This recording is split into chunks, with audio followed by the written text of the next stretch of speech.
हरिः कर्ता।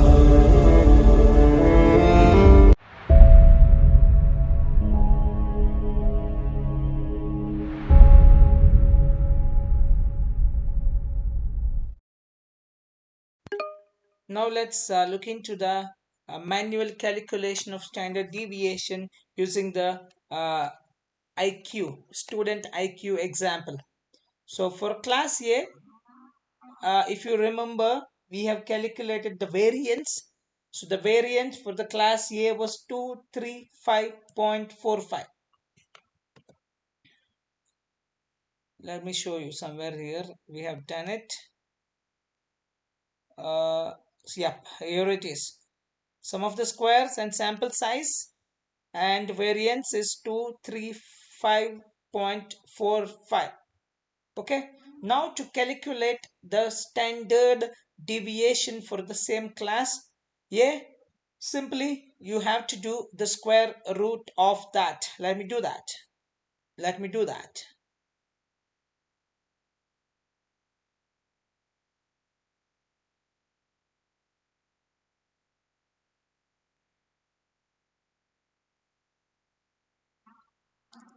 Yeah, here it is.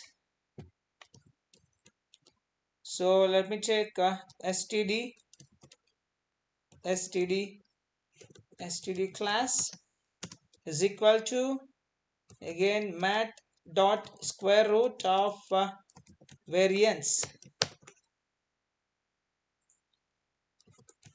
Std class, it's 15.3. So let me execute this. It's 15.34.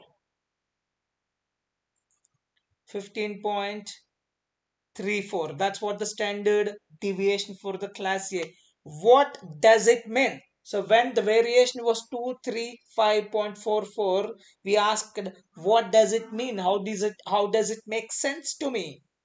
The same question I'm asking you again. What does it mean? How does that make sense to us?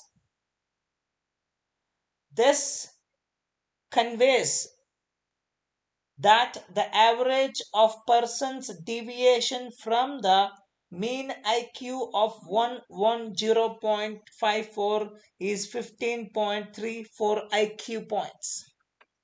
That's what the information it conveys. The average of persons deviation from the mean IQ of 110.54. The mean IQ is 110.54 is 15.34 IQ points. That's what it tells. Okay, just review one more time whatever we have seen so far from where we have reached here. So we have begun with deviation, calculating the deviation, that is yi minus y bar. So this is basically, individual observation minus average or mean of the population or sample. Once you get the deviation, to suppress the negative values, we have squared the deviation. Once you have squared the deviation, now it's time to sum up all the squares. S as sum of squares. Once you have sum of the squares, then you have to calculate the variance using the formula sum of squares divided by n minus 1 if it is sample, or capital N if it is population. Then finally, here is your standard deviation. So standard deviation is nothing but square root of variance. That's it. So now let's understand a standard deviation in detail.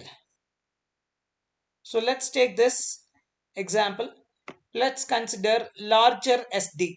So larger SD, larger standard deviation, equal to greater amounts of variation around the mean. For example, let's take two examples.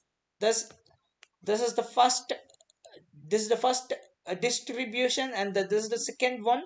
Two data points. Let's take first one is class A students and second one is class B students and their respective computer science marks. So the mean for both is 25. Y bar is 25 for the for first curve, that's a class a distribution, and for the class B distribution is also 25. So 25, 25. Okay.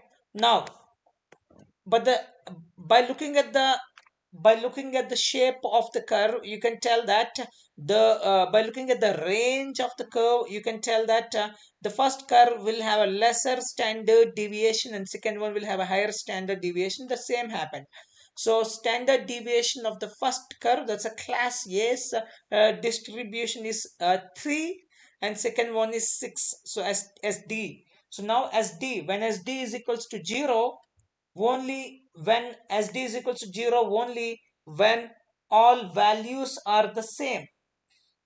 So if you were to rescale a variable, the SD would change by the same magnitude. If it changed units above, so the mean equal to 250, the SD, the standard deviation on the left would be 30, on the right 60.